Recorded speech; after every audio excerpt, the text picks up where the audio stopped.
Aujourd'hui, j'aimerais vous parler d'une série que bon nombre de personnes ont oubliée mais dont j'étais totalement fan, How to Make It in America.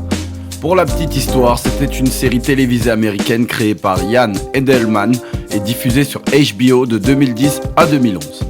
Cette série mettait en lumière le monde de la mode et de l'entrepreneuriat à New York. C'était vraiment cool à suivre. Elle suivait les péripéties de Ben Epstein, triste nom, et Cam Calderon.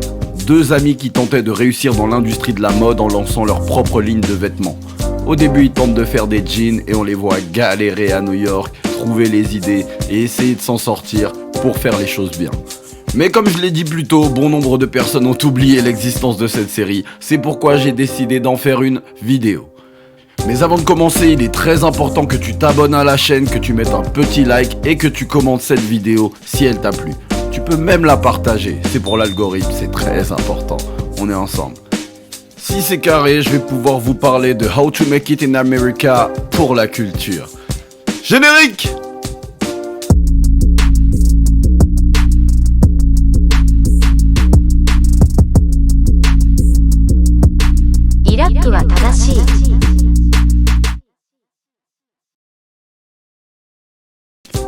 Commençons par les coulisses et le contexte de création de la série.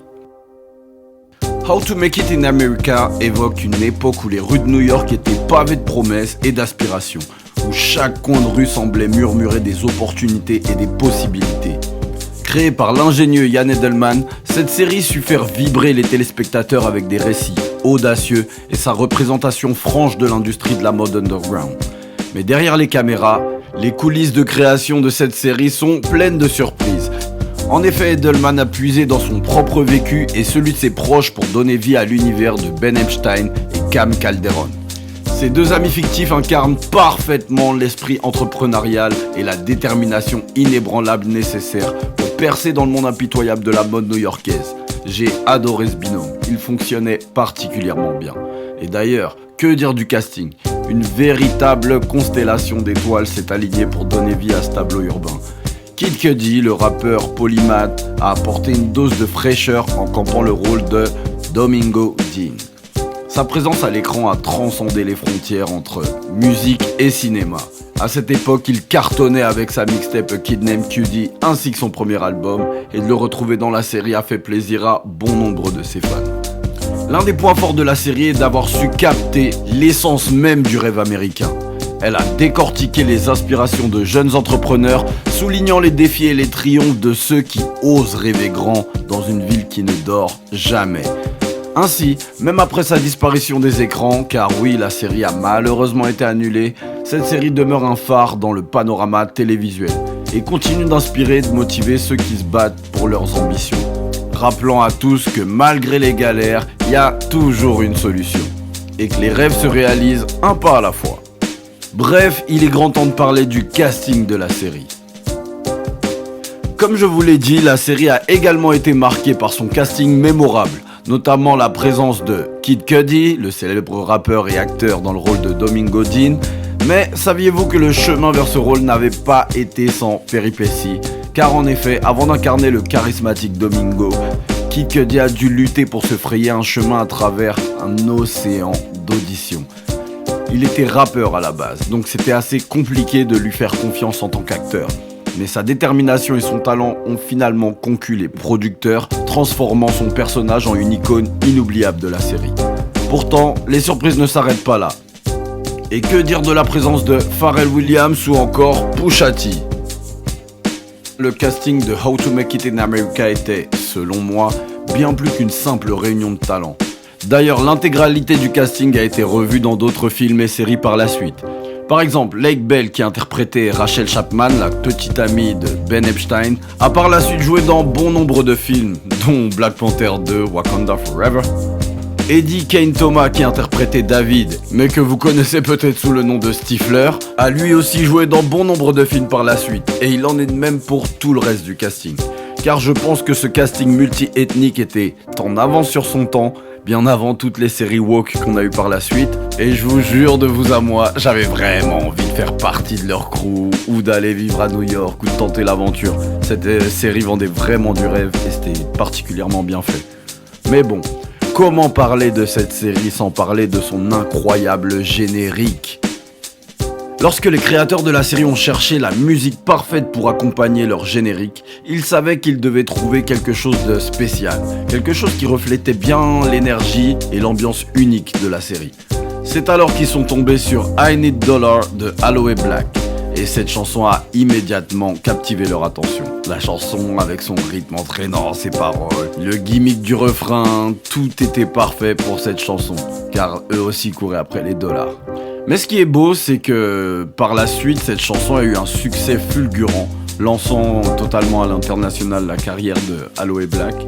Et c'est vraiment devenu un phénomène grimpant dans les classements musicaux du monde entier. Et ça a vraiment boosté la carrière d'Aloe Black.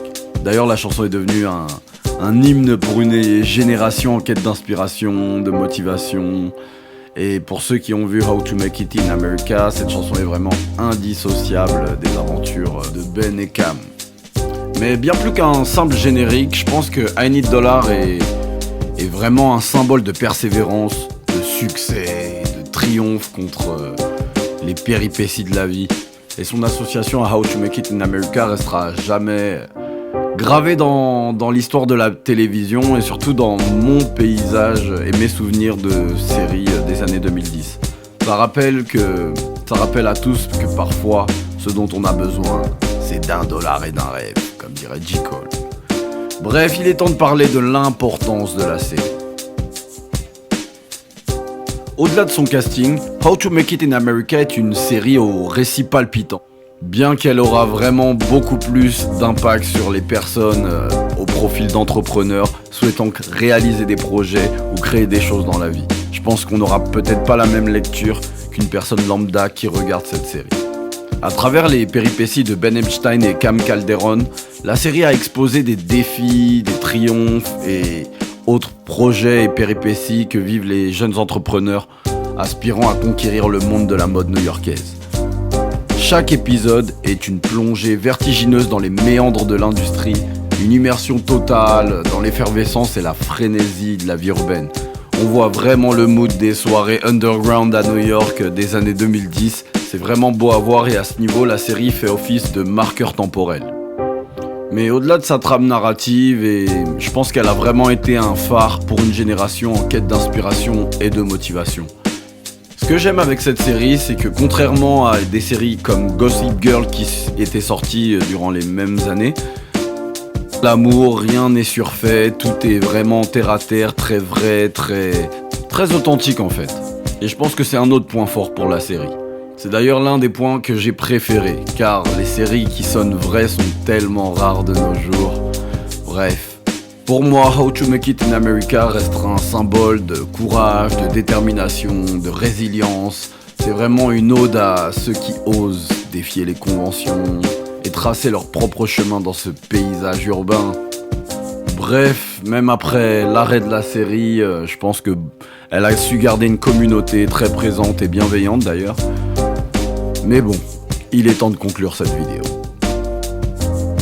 En somme, How to Make It in America reste une série culte qui a laissé une marque indélébile dans le paysage télévisuel.